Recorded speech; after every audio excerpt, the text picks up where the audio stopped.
کربلا سے جو کبھی ہو کے ہوا تی ہے،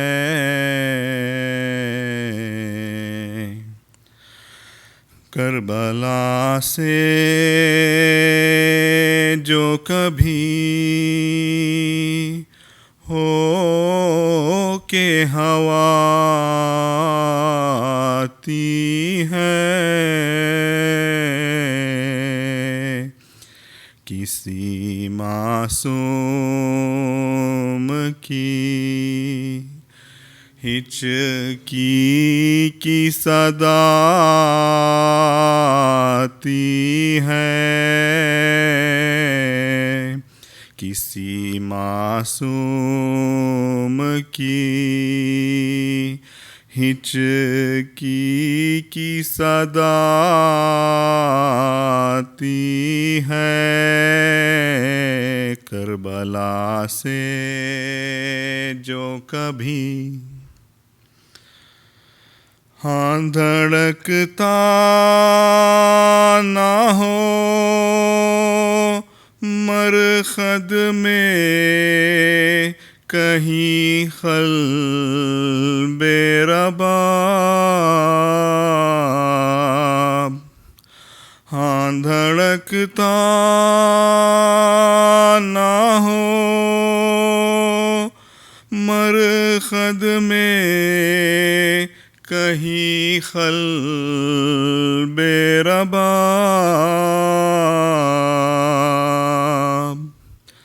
علی اصغر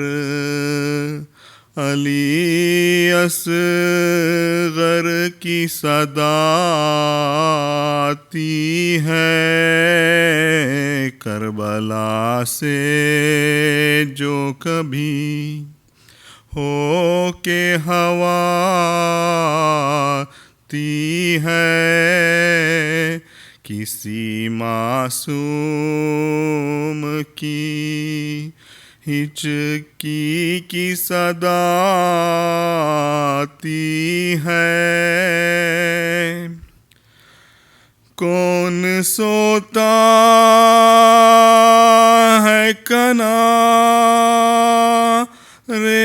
تیرے اے نہر فرات، کون سوتا ہے کنارے تیرے اے نہر فرات، تیری مٹی سے اب بھی بوئے وفا آتی ہے، تیری مٹی سے اب بھی بوئے وفا آتی ہے، کربلا سے جو کبھی ہو کے ہوا تی ہے، کوئی بیمار نہ پڑتا ہو تہجد کی نماز، کوئی بیمار نہ پڑتا ہو تہجد کی نماز،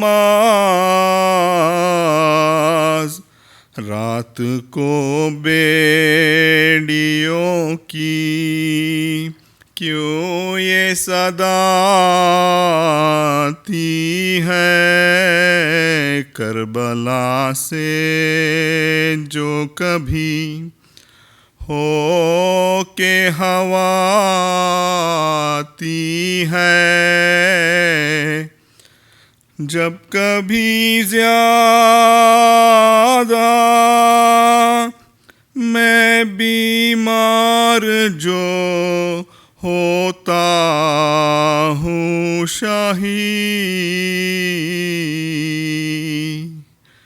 खुद ब खुद मेरे लिए खाक शफाती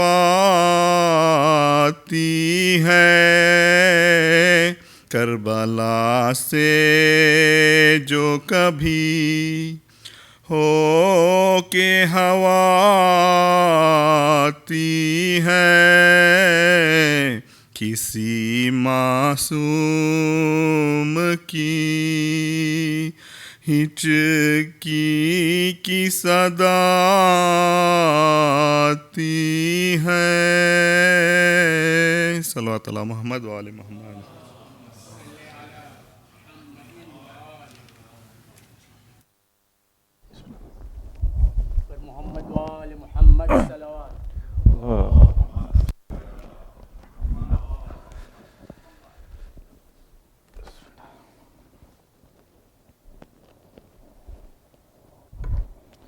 Please recite Surah Fatiha for all of your marhumin and for all the marhumin mu'minin that do not have anyone to recite Surah Fatiha on their behalf.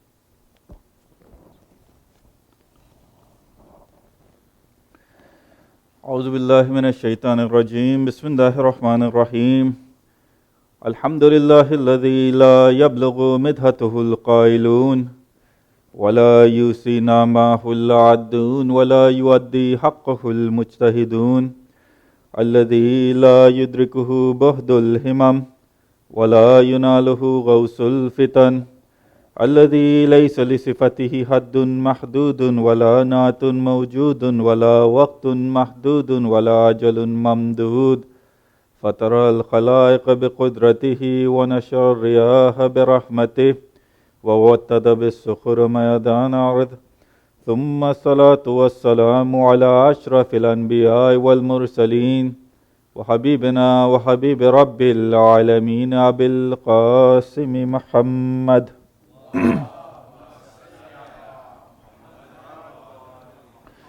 وعلى أهل بيته الطيبين الطاهرين واللعن على أدائهم أجمعين من أول يوم ظلمهم إلى قيام يوم الدين. أما بعد، فقال الله سبحانه وتعالى في كتابه المبين وقوله الحق بسم الله الرحمن الرحيم إن المتقين في جنات وعيون. صدق الله العلي العظيم. The first of our salawat in honor of Amir al-Mu'mineen and Sayyidatul Nisa al-Alameen.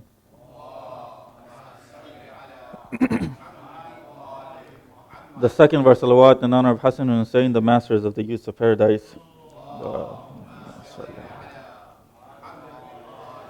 And finally, with the loudest of your voices, the last of our salawat in honor of the Imam of our time, Imam Syed Tayyab Mosavi.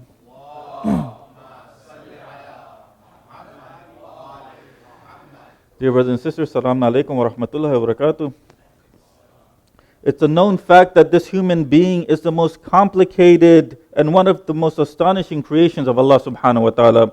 It's this creature who, in addition to having basic animalistic desires, also poses a peculiar spiritual personality.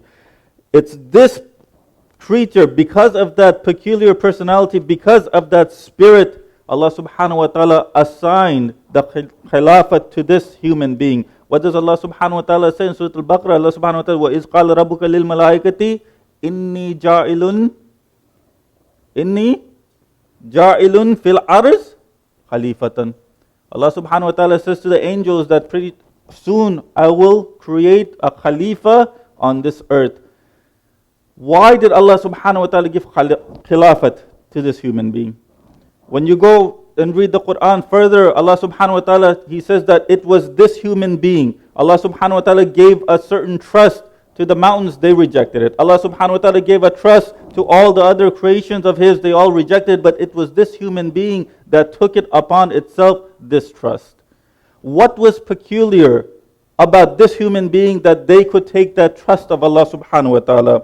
This self, this soul, if it did not exist, brothers and sisters, then Allah subhanahu wa ta'ala would not have sworn by it in Surah Al-Shams.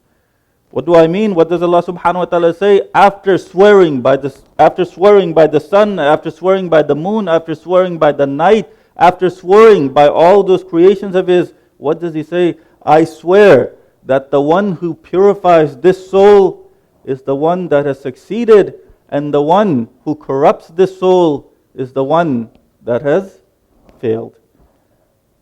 One thing, why do we swear? Allah subhanahu wa ta'ala swore by the sun. Why do we swear? There's two reasons why when we say, I swear to God this person did this. I swear to God he's at Hajj. Why do we swear? So that the other person knows by this swear, whoever we're swearing with, whoever names we're using, that other person knows that we are telling the truth. One, we use two types of names. Either we swear by someone that we feel is greater than us when we say, I swear to God. Or two, we swear by someone that we love the most. For example, if we say, I swear by my mother, I swear by my child. It's not that the child is greater than you. It's that you love them so much, you hold them so dear to you that you swear by them. You swear by them. If we go into a tafsir of these verses of the Quran in Surah Al-Shams, yes, there are tafsirs that say that the exterior tafsir is the sun, the moon, and all of this. But there's the batini tafsir, they say no, there's a batini tafsir. Each one of these that Allah subhanahu wa ta'ala is swearing by is a reference to one of the Ahlul Bayt. But even if we were to leave that tafsir aside and we were to just look at it from an exterior point of view, Allah subhanahu wa ta'ala is swearing by all of these. Why? Because is the sun greater than the person who's swearing? No, it's not. It's not. Is this sun, is this moon, is this night, is this day, are all of these loved by Allah subhanahu wa ta'ala? So why does Allah subhanahu wa ta'ala swear by these? And when He finally swears by these, what does He say? I'm swearing by all of these to say what? To say that whoever corrupts this soul, he's failed himself, and whoever has trained this soul is the one that has become successful. So if this soul didn't exist, if this soul, that this human being had no meaning, then Allah subhanahu wa ta'ala would not have sworn by it. The fact that Allah subhanahu wa ta'ala swears by it tells you that we have a soul, and that this soul, it has a meaning in the after. Salli ala Muhammad wa ala Muhammad.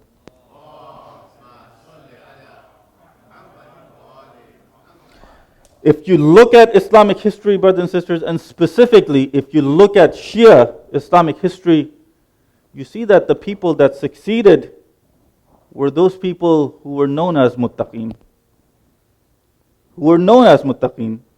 Who feared Allah subhanahu wa ta'ala.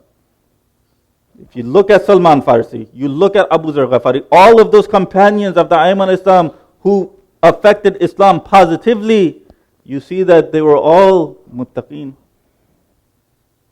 You see that they were all fearful of Allah subhanahu wa ta'ala. And if you want to know about muttaqeen at its highest form, all you have to do is just look at the events of Karbala. 72 people on one side, 30,000 on the other. But what had these 72 done that until the day of resurrection they'll be remembered? What had they done? They fought that greater jihad that the Holy Prophet talked about, which was the jihad of the self, the jihad of the soul. And they were successful in that jihad. And because they were successful in that jihad, Allah subhanahu wa ta'ala made sure that the world would remember them until the end of time. Until the end of time. You look at the Quran, you come to ayats, for example, Surah Al-Hijr, verse number 45, Allah subhanahu wa ta'ala says, إِنَّ الْمُتَّقِينَ فِي جَنَّاتٍ وَعُيُونٍ. Surely, the gardens are for those who fear Allah subhanahu wa ta'ala. The gardens are for those who are muttaqeen. And in Surah Al-Hud, إِنَّ الْعَاقِبَةَ لِلْمُتَّقِينَ. Surely the end is for the God-fearing. The end is for the muttaqeen. And then in Surah Al-Maryam, verse number 72, ثُمَّ نُنَجِّ الَّذِينَ اتَّقُوا. Those people that guard, those people who will be delivered will be those people that guard themselves, that fear Allah subhanahu wa ta'ala. When you read the Quranic verses, the people that will be in heaven are muttaqeen. The people that will be delivered in the afterlife are muttaqeen. When you read the Quran, Alif Lam Mim, Zalikal Kitabu, La Rayba Fi Hudal Lil Muttaqeen. When you read the Quran, this Quran is hidayat. This Quran is hidayat for what? All of mankind? No. Hudal Lil Muttaqeen. For Muttaqeen. You come to Amir al-Mu'mineen alayhi salam. One of his titles is Imam al-Muttaqeen. When the Quran is for those people, when the Quran is for the Muttaqeen, when the Quran is hidayat for the Muttaqeen, when Amir al-Mu'mineen is Imam of Muttaqeen, when Jannat will be for the Muttaqeen, then the question is asked, who are Muttaqeen? What are the characteristics of a Muttaqeen? How can you and I become Muttaqeen? When you look at Karbala, those 72 people, like I said, they were Muttaqeen. What was their character like? That's the question that needs to be asked. Karbala happened 1400 years ago. That's absolutely true. But brothers and sisters, you have to remember that we still have an Imam who's waiting. What is he waiting for? Is he in occultation because he's afraid? The representative of Allah subhanahu wa ta'ala who can control this whole universe, what does he need to be afraid of? What does he need to be afraid of? No. He's waiting for what? He's waiting for 313 people who have cleansed their souls like the way those 72 cleansed their souls in Karbala. Like the way they cleansed their souls in Karbala. So what is a muttaqi? What are the characteristics of a muttaqi? It becomes necessary for us to look at ourselves and see whether or not we fit in that criteria. We fit those characteristics. And when you want to see who talks about muttaqin, Nahju Balagha. Amir al-Mu'mineen alayhi salam, he had a companion by the name of Hammam. And he says, Ya Amir al-Mu'mineen, can you describe to me the muttaqin as if I see them? As if I see them. This companion of Amir al-Mu'mineen, he himself was a muttaqi. We find it out at the end of the sermon because of what happens to him. But he says, Ya Amir al-Mu'mineen, can you describe to me a muttaqin so I see them? Amir al-Mu'mineen, he knew who he was. He knew what kind of a personality he had. He knew what kind of a person he was. So Amir al-Mu'mineen, he looks at Hammam, he says, Hammam, leave it alone. Just fear Allah subhanahu wa ta'ala and do good deeds and avoid the evil deeds. That's it. That's all Amir al-Mu'mineen says. When Amir al-Mu'mineen said this, his companion, he goes, Ya Amir al-Mu'mineen, no. I want you to describe to me the muttaqeen so I see them. So I see them. Why did he want to know the muttaqeen? Because he wanted to know where he was. He wanted to know what his station was compared to the muttaqeen. So what does Amir al-Mu'mineen say? Amir al-Mu'mineen, he starts off, he says, Oh Hammam, the muttaqeen, they're people of high station. Oh Hammam, these muttaqeen, they're content with having a little bit. When they're in trouble, they don't make noises outside asking people to help them. No, when they're in trouble, it's as if there's nothing wrong with them. No one knows what's going on with them.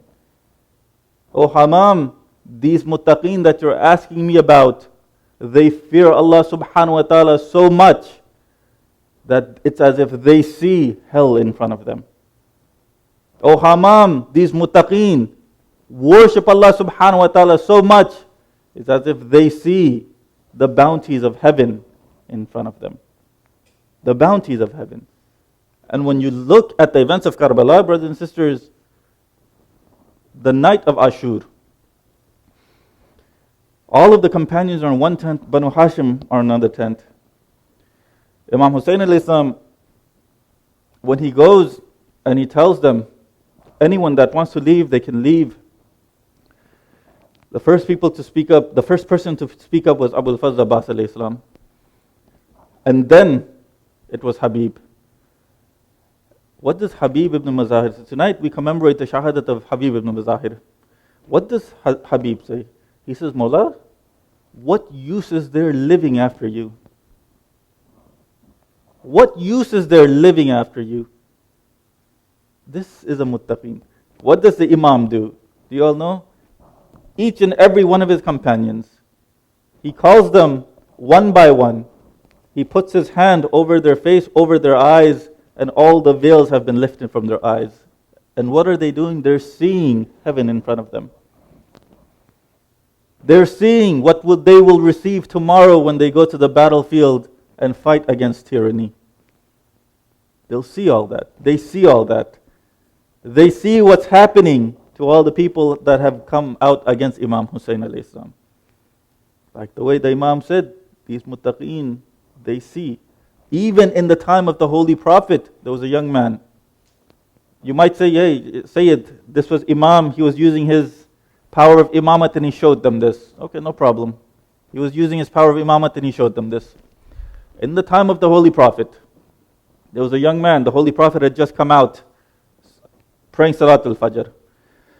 He comes out and he sees this man. He sees this young man and he sees that he's in a completely weird state. And the Holy Prophet, he goes up to him, he goes, why do I see you in such a state? His face is completely pale. His eyes have completely gone inside his face. And the Holy Prophet, he goes, why do I see you in such a state? That young man, the Holy Prophet did not put his hand around over his eyes. The young man, he goes, Ya Rasulullah, I'm in such a state because of the certainty that I'm at. And the Holy Prophet, he goes, look, if you're on this level of certainty, then certainty, to get to that certainty, there must be some signs. What are the signs that you've gotten to that certainty? And that young man, he replies, Ya Rasulullah, the state that you see me in, it's because of that certainty. I see hell as if it's right in front of me. I see heaven as if it's right in front of me. I see the fire blazing as if it's right in front of me. And I see everything that is in heaven as if it's in front of me. The state that I'm in, it's because I'm scared of the punishment of Allah subhanahu wa ta'ala. I'm scared of the punishment of Allah subhanahu wa ta'ala. How did he get to this stage where he could see the blazing fire? How did he get to the stage where he could see heaven itself? Heaven itself. The Holy Prophet, he tells him, O young man, the state that you're in, keep it up. Keep it up.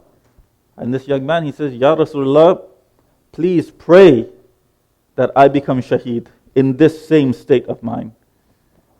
And the Holy Prophet prayed, and the narration states that the next battle that took place, he was shaheed in that battle. He was shaheed in that battle. This is what it means to be a muttaqi. This is what it means to be God-fearing. But maybe a lot of people, they think, you know what? Muttaqeen, you can only be God-fearing, you can only be a muttaqeen if you're in some Islamic country. Why? Because it's easy. It's easier to be a Muslim. It's easier to practice Islam. No, that's not it. There's a parable that there were two brothers. They used to live in the city. One of the brothers, he got fed up with all the sin and everything of the city life, and he went out in the jungle, and all he did was ibadat. All he did was pray. All he did was worship Allah subhanahu wa ta'ala. That's all he did. When a couple of years passed, they hadn't seen each other, a traveler was coming in, he wanted to go into the city. So he passes by that jungle where this man was praying. And this man, he tells him, he asks him, are you going to the city? He goes, yes, I am. So he goes, I have a brother in the city. Can you take this gift to him? He goes, I'll take the gift to him. But what does he do? He's a blacksmith. He's the blacksmith in the city. Please take this gift to him. So what does this abid do? He takes a bowl, and this bowl, it had holes in it. He fills that bowl up with water. He covers it up, and he gives it to this man. He gives it to this traveler to take it to the city. Remember, there's holes in the bowl, like a drainer, like we have today. So he puts water in there, he covers it up with a cloth, and he gives it to this man to take it to the city. Now when this traveler, he goes to the city, he goes to the blacksmith and he goes, do you have a brother who's out in the jungle? He goes, yes, I have a brother. He goes, this is a gift. He opens it and he sees that the water is still full in the container and it's not dripping.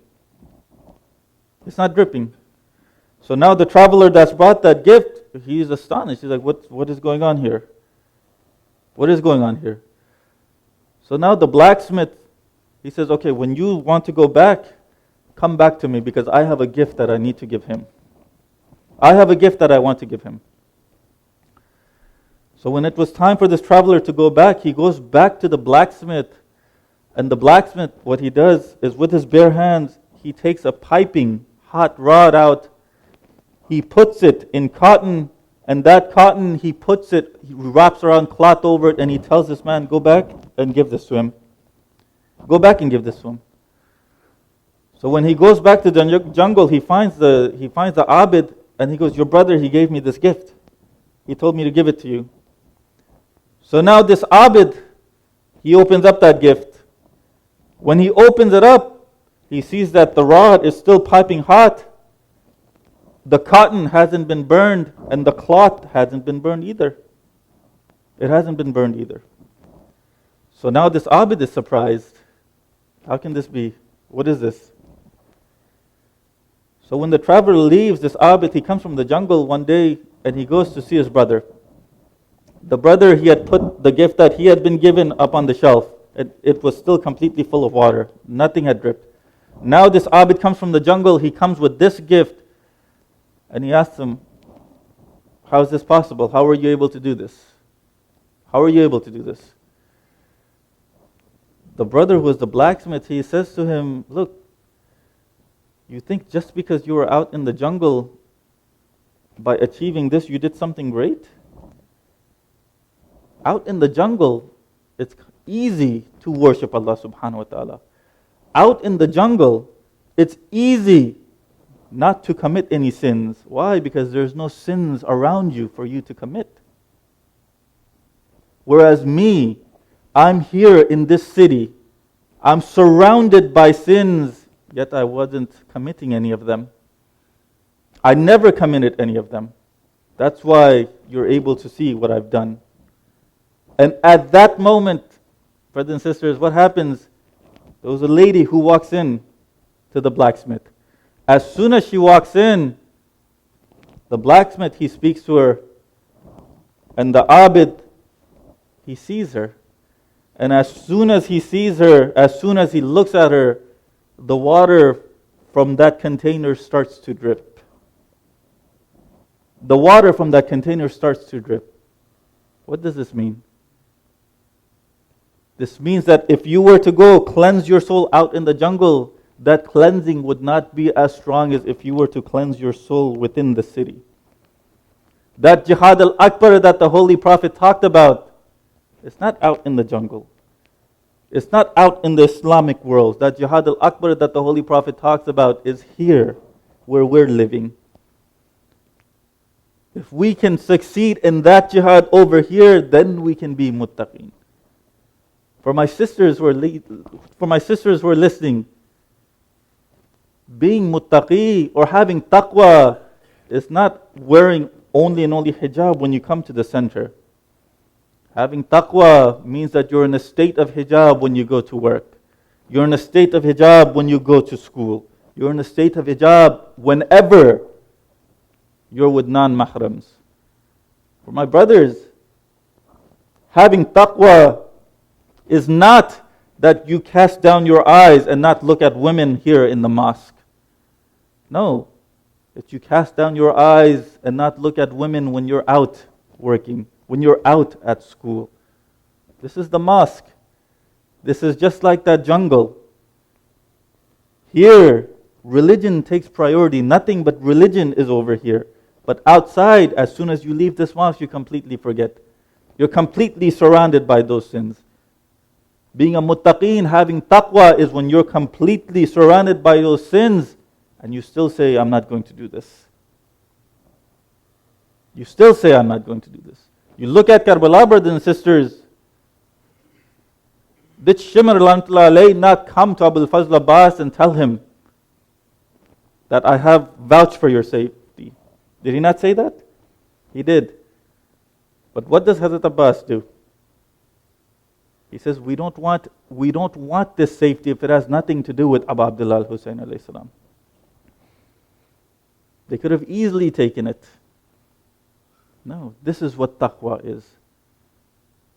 When you truly have taqwa, that's when you truly know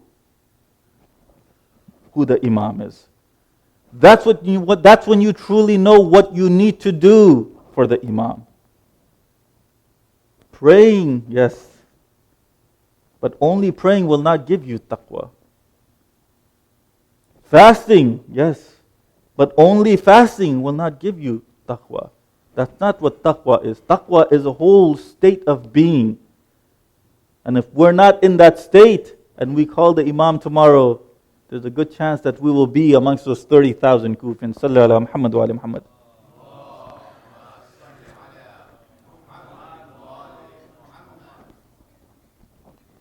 But Amir al-Mu'minin, when he looks at Hammam, he says, Hammam, the God-fearing, the muttaqeen in it are the people of distinction. Their speech is to the point, their dress is moderate, and their gait is humble. Hammam, they keep their eyes closed to what Allah subhanahu wa ta'ala has made unlawful for them, and they put their ears to that knowledge which is beneficial for them.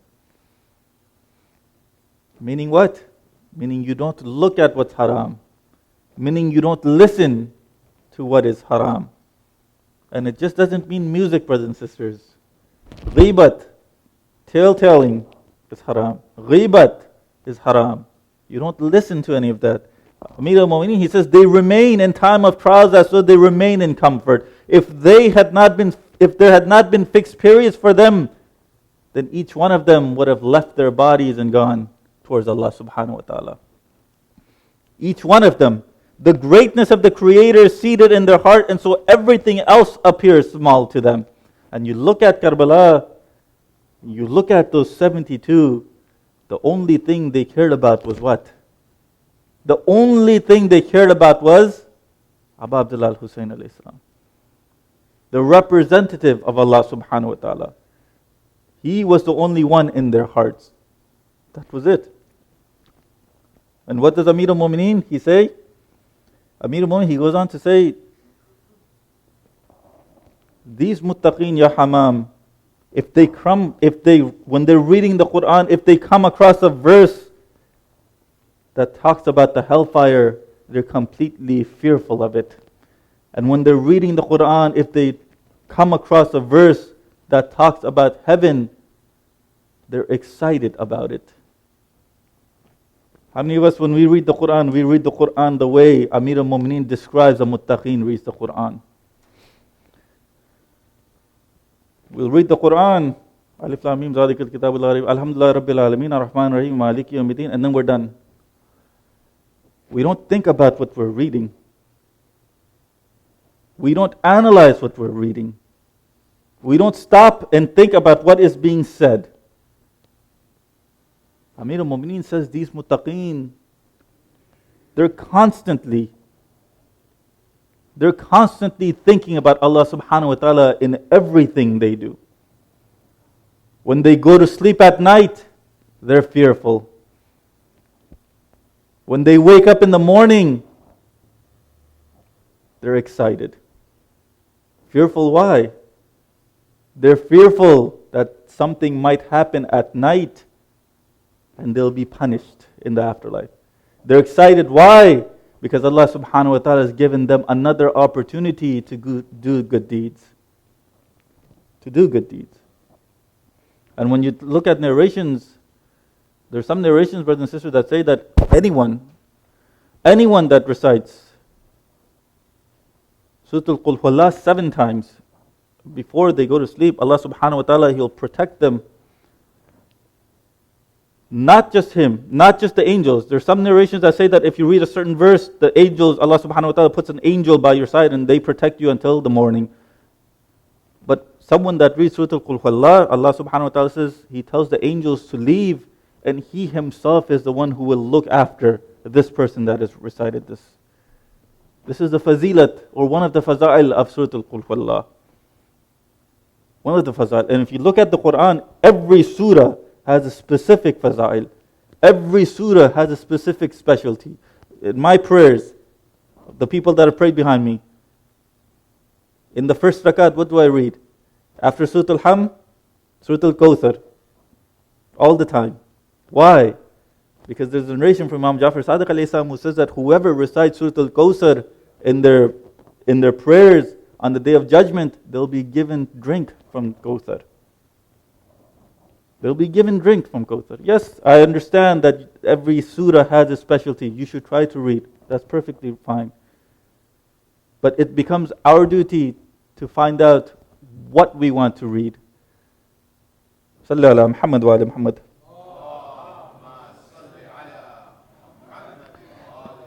Amir al-Mu'minin says, Ya Hamam, during the day they're enduring, they're learned, they're virtuous and God-fearing. And by nighttime, if anyone looks at them, they believe that this person to be sick because of the way they are. They're completely lean because of fasting during the day. They're completely lean because of waking up in the middle of the night. Even today, in science, what does science say? Science says you should wake up as early as you can, 4 or 5 o'clock. Why? If you look at the Islamic system, brothers and sisters, Allah subhanahu wa ta'ala says that wake up for Fajr. You wake up for Fajr. And from Fajr, you don't go back to sleep. You don't go back to sleep. Why? Because the narration states that from after Fajr until the sun rises, that's when the blessings of Allah subhanahu wa ta'ala, they descend for the whole day. They descend for the whole day. And what happens today? What's going on today? A lot of the people, if you look, they say the best thing to do is wake up early in the morning. Wake up early in the morning. Why? Because you have complete energy. You have more energy to get more done. And this getting more done, this itself is that blessing of Allah subhanahu wa ta'ala. This is that blessing of Allah subhanahu wa ta'ala. And Amir al-Mu'minin, he goes on to say, Ya Hamam, they're not satisfied with their meager good acts, and they do not regard their major acts as great. They always blame themselves and are afraid of their deeds. When any one of them is spoken of highly, this muttaqeen, they say, I know myself better than others, and my Lord knows me better than I know myself. That's a muttaqeen. That's the characteristic of a muttaqeen. Today, if you were to say something good about a person, they get all prideful. They get all completely filled with pride. Yes, that's me. That's me. It's that pride that ends up leading to kufr. It's that pride that ends up leading to shirk. What do they say? They say, Ya Allah, do not deal with me according to what they say and make me better than what they think of me. Why? Because this muttaqeen knows truly the sins that he has committed. This muttaqeen knows truly for what he will be punished for. The others, they don't. Amir al-Mu'mineen, he says, among the signs of any one of them is that you will see that he has strength in religion, determination along with leniency, faith with conviction. Faith with conviction. When we say Tawheed, faith, are we convinced about Tawheed? Do we have conviction about Tawheed? Allah subhanahu wa ta'ala's justice. Do we have conviction about Allah subhanahu wa ta'ala's justice? Just the same way, imamat, nabuwat, and qayamat. That's all part of our faith. But do we have conviction on each and every single one of those aspects? They're eager to seek knowledge. They're eager to seek knowledge. And with that knowledge, they're able to forbear. Moderation in the riches, devotion in worship, gracefulness in starvation. A lot of people, when they don't have anything or they don't have much, they start complaining. Instead of doing dua to Allah subhanahu wa ta'ala, and instead of persevering and being patient, they quickly go and they complain. I don't have this, I don't have that, oh, my life is completely ruined. No, Amir al-Mu'mineen says, a muttaqeen will never do this. A muttaqeen will persevere those difficulties. A muttaqeen, if this person is truly a muttaqeen, this person will be patient with those calamities that are befalling him. And you look at Karbala, brothers and sisters, the trials that they went through, were they not patient? The tribulations that they went through, were they not patient with them? So when you look at those personalities, I say 72 because the 72 martyrs. But no, brothers and sisters, the ladies of that caravan, were they not also muttaqeen? If a sister wants to know what it means to be a muttaqeen, then look at Lady Zainab salawatullah alayha. If a sister wants to know what it means to be a muttaqeen, look at Lady Rubab. Look at them. That's how your life should be. And if a brother wants to know what it means to be a muttaqeen, you look at the companions that Imam Huseini alayhi salam had with him. That's what it means to be muttaqeen. Amir al-Mu'mineen, he goes on to say, this muttaqeen, he passes the night in fear and raises in the morning in joy. You will see his hope simple, his shortcomings few, his heart fearing, his spirit content with what Allah subhanahu wa ta'ala has given him. This muttaqeen is content with what Allah subhanahu wa ta'ala has given him. How many of us, we want more and more and more? There's nothing wrong with asking for more. There's nothing wrong with it. But when you're given more, will you be able to still worship Allah subhanahu wa ta'ala the way you worshipped Him when you didn't have that much? That's the question. When people are given more and more, like I spoke about a few days ago, they completely lose track of religion and they get off course. Amir al-Mu'mineen, he goes on to say, evil from this muttaqeen person is not to be feared.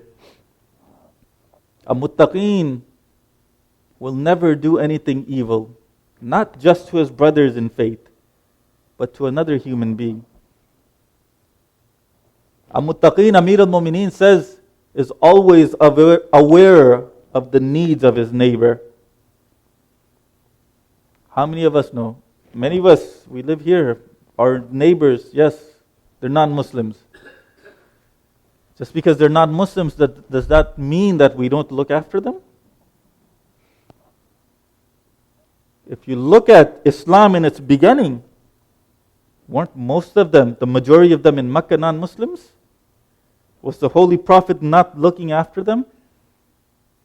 In the Holy Prophet's time, there used to be a man.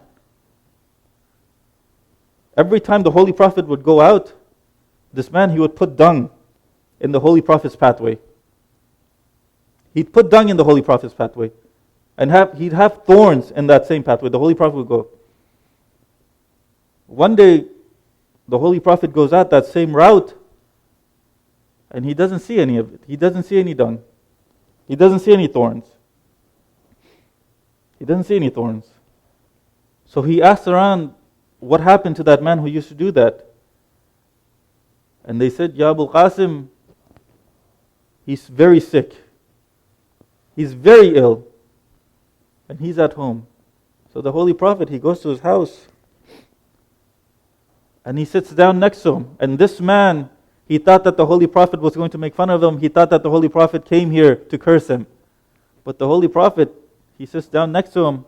He goes, is there anything I can do for you? This person is a Muslim. Not only that he's not a Muslim, but at that time, he had hatred for the Holy Prophet. He had hatred for the Holy Prophet. But it was the Holy Prophet's kindness that brought him into the fold of Islam. These are the characteristics, brothers and sisters, that we need to pick up from the Ahlul Bayt al-Islam. What does Amir al-Mu'mineen say? He says, the coolness of his eyes lies in what is to last forever. He doesn't look at the house he has. He doesn't look at the car he has. No. He looks at what? He He looks at the actions that he has done, because it's those actions that will last forever. It's those actions that he will be held accountable for in the afterlife. He forgives anyone that's been unjust to him. Many of us, as soon as someone curses us, we curse them back. Many of us, as soon as someone says something about our parents, we say something even worse. But Amir al-Mu'mineen says, no, this isn't what a muttaqeen does. Amir al-Mu'mineen says, a muttaqeen, if someone was to curse them, a muttaqeen wouldn't act in that same way. Indecent speech is far away from a muttaqeen. Today, brothers and sisters, within the Shia community, having hatred for those people that hated the Ahlul Bayt, tabarra, is part of religion. Tabarra is part of religion. But tabarra doesn't mean what a lot of Muslims are doing in Pakistan, what a lot of Muslims are doing in India. The way that they curse those people, no, that's not what tabarra is. Tabarra, in actuality, what it really means is what? The mercy of Allah subhanahu wa ta'ala not being on that person. La'an is just mean that Allah subhanahu wa ta'ala takes that mercy. Tabarra doesn't mean that that person, that you say that person is this, that person is that. No, that's not what tabarra is. When you say, may la'nat of Allah subhanahu wa ta'ala be on him, that's more than enough. That's more than enough. Amir al-Mu'mineen, he says, his evils are non-existent and his virtues are ever present. And he's dignified during calamities, patient during distress. And he does not call anyone else by bad names. This is a muttaqeen. This is a muttaqeen. If he is silent over something, his silence doesn't grieve him. And if he laughs, he does not raise his voice. There's some narrations that state that when a mu'min laughs, he shouldn't laugh. The narration itself, the wording is that they shouldn't laugh like a donkey. Meaning that they shouldn't raise their voice to laugh. Amir al-Mu'mineen says when a muttaqeen laughs, he doesn't laugh like that. Amir al-Mu'mineen, he goes on to say, he puts himself in hardship for the sake of the next life and makes people feel safe from himself. He is keeping away from those who distance themselves from him is by way of what? Of asceticism. He is an ascetic. But that doesn't mean that he's out in the jungle. No. He's within the city, but he's just aloof. He's just away from those people that want to harm him. That's it. And what's related? It's related that when Amir al-Mu'mineen described this muttaqeen in this way, the sermon, it says by the end of it, Hamam, he had passed away. He had passed away. And Amir al-Mu'mineen, he says, this is what I was afraid of. This is why I didn't want to tell him the characteristics of a muttaqeen. Because I knew that this is what would happen to him. Taqwa, brothers and sisters, is not that we only pray when we come to the masjid. Taqwa is that when it's time for prayers at work, we find that time, we find a room and we pray. Taqwa, brothers and sisters, is in Karbala, where it's Asr Ashur, and the companion of Imam Husein, he says, Yabna Rasulullah, it's time for prayer. That is what taqwa is. Shahadat is at their doorstep. And this man, what does he want to do? What is he worried about? Is he worried about shahadat? No. He is worried that he'll miss his prayer. He'll miss his. This is what taqwa is. Sallallahu alayka ya Rasulallah. Sallallahu alayka ya Amir al-Mu'mineen. Sallallahu alayka ya Siddiqatu فاطمة صلى الله عليك يا إمام الحسن صلى الله عليك يا غريب الغرباء يا أبا عبد الله الحسين يا حسين يا حسين. Brothers and sisters, tonight we commemorate the Shahadat of Habib ibn Mazahir. But before we talk about Habib, there are two personalities that we also need to talk about. One of them is Syed ibn Abdullah al-Hanafi, who had come to Kufa, who had come from Kufa to help Imam Hussein. And do you know how old he was? He was 80 years old. Syed was 80 years old, and another person who came was Muslim ibn Awsaja. These both personalities, they came with Habib from Kufa. And it's the 10th of Ashur, it's the 10th of Muharram. Syed, he looks up at the sky and he says, Ya Rasulullah, or Yabda Rasulullah, it's time for us to pray. I just want to pray behind you before I go to the afterlife. Imam Hussein, he looks up and he says, Oh Syed, may Allah subhanahu wa ta'ala count you amongst those people that pray in the afterlife. Syed says, Yabda Rasulullah, I'm 80 years old. Please do not look at this age. Please let me go out to the battlefield and fight for you. Imam Hussein, he looks at Syed and he says, Syed, you're very old. You don't need to do jihad. Please just go back. Syed says, Yabna Rasulullah, I'll never go back. When he says this, Imam Hussein, he says, Syed, then do me one favor. I'm going to pray. You stand in front of me, and whatever arrow comes my way, please do not leave. Do not sit down until I say my last salam. Syed, he says, Yabna Rasulullah, I'll be at your service. As soon as Imam Hussein said his first takbir, Syed, he was in front of Imam Hussein. One arrow comes, Syed doesn't move. Two arrows come, Syed doesn't move. Three arrows come, Syed doesn't move. When Syed stood his ground, what happened? Imam Hussein, he finally finished. He finally finished his prayer. When he finally finished his prayer, Syed, he falls to the ground and he says, Yabna Rasulullah, are you content with what I've done? Are you happy with what I did? Imam Hussein, he puts Syed in his lap. He puts the head of Syed in his lap because, Ya Syed, I'm happy with what you've done. My father, Amir al-Mu'mineen, is happy with what you've done. My grandfather, Rasulullah, is happy with what you've done. Syed, I give you the glad tidings of Jannah. Brothers and sisters, before Hazrat Muslim was Shaheed, before Hazrat Muslim, he was martyred. Muslim ibn Awsaja, he goes and he asks, Yabda Rasulullah, please give me permission to fight. Imam Hussein, when he gives Muslim permission to fight, Hazrat Muslim, he goes out into the battlefield, he fights, and right before his soul leaves the body, Imam Hussein, he rushes towards Muslim and he puts Hazrat Muslim ibn Awsaja's head in his lap. Muslim, when Imam Hussein goes, he looks at Habib who was there with him. He goes, Habib, I want to tell you something. Habib, I only have one last request. Please fulfill this last request of mine. Habib, he looks at Muslim, he goes, Oh Muslim, I myself am about to leave this world in a few minutes. I'm not going to be able to fulfill this last request. Muslim, he goes, Habib, you'll be able to fulfill it. Don't worry, it only has to do with my master Abu Abdullah Hussein. Muslim, he goes, Muslim, tell me, what is it? Habib, Abu Abdullah Hussein, these people they have not done right with Abu Abdullah, please do not leave him until the last moments of his life.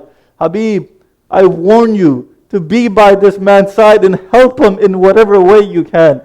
What does Habib say? Habib says, Oh Muslim, you don't have to worry about that. I will definitely be by the side of Abu Abdullah Hussein. Brothers and sisters, do you know who Habib was?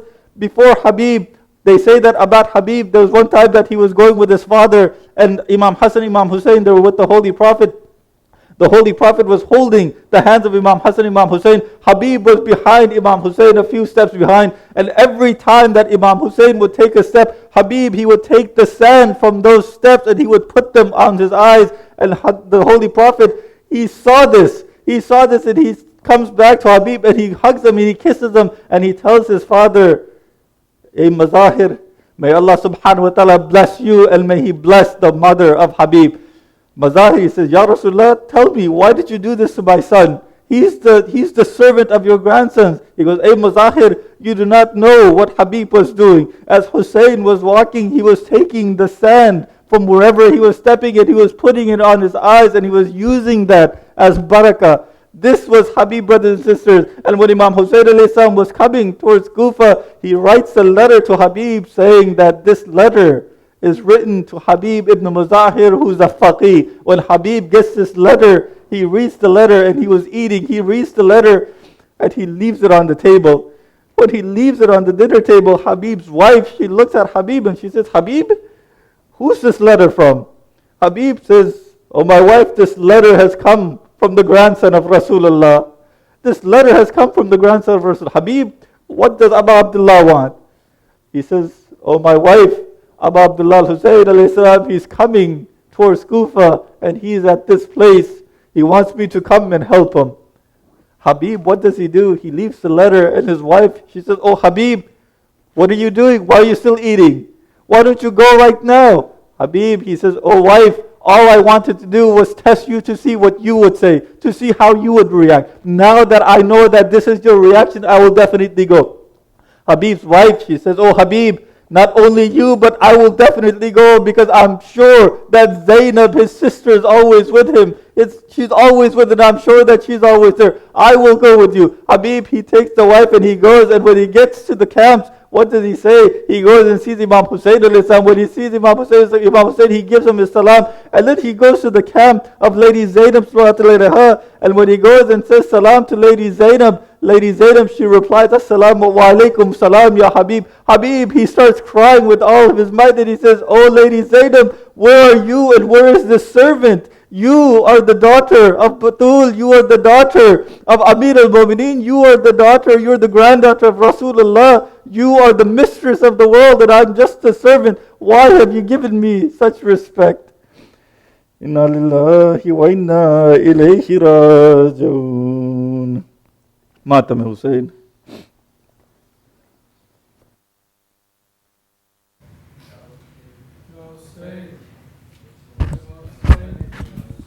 Ya Husayn.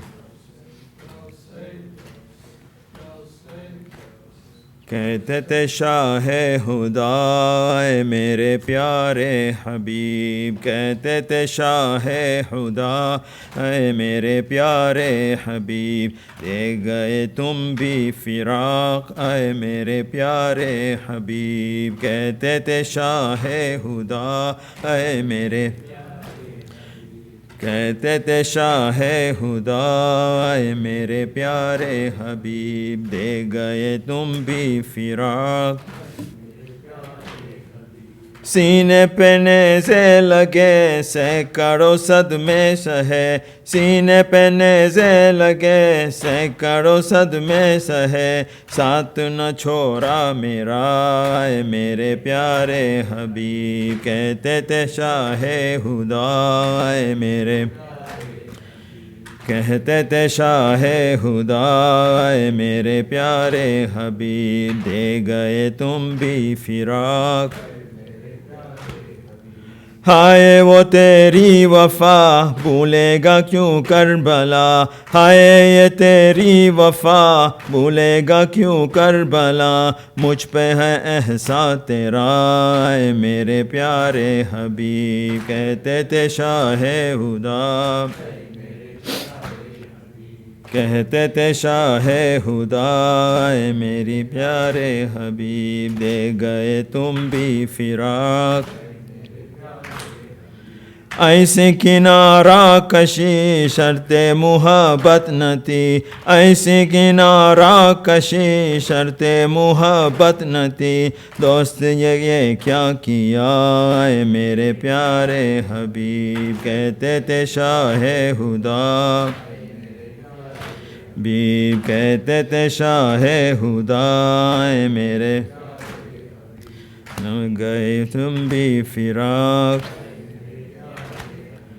ساتھ ہمیشہ رہے ساتھ نہ لیتے گئے، ساتھ ہمیشہ رہے ساتھ نہ لیتے گئے، تم کو یہ لازم نہ تھا اے میرے پیارے حبیب، کہتے تھے شاہ خدا اے میرے، कहते थे शाह खुदा ऐ मेरे प्यारे हबीब, दे गए तुम भी फिराक। आशिक शबीर जां तेरा निगहबा खुदा, आशिक शबीर जां तेरा निगहबा खुदा, करती है किस्मत जुदा ऐ मेरे प्यारे हबीब, कहते थे शाह खुदा हबीब, कहते थे शाह खुदा ऐ मेरे प्यारे हबीब, दे गए तुम बर फिराक। ए हबीब या हुसैन या हुसैन या हुसैन या हुसैन। सूरत मुबारक अल फातिहा।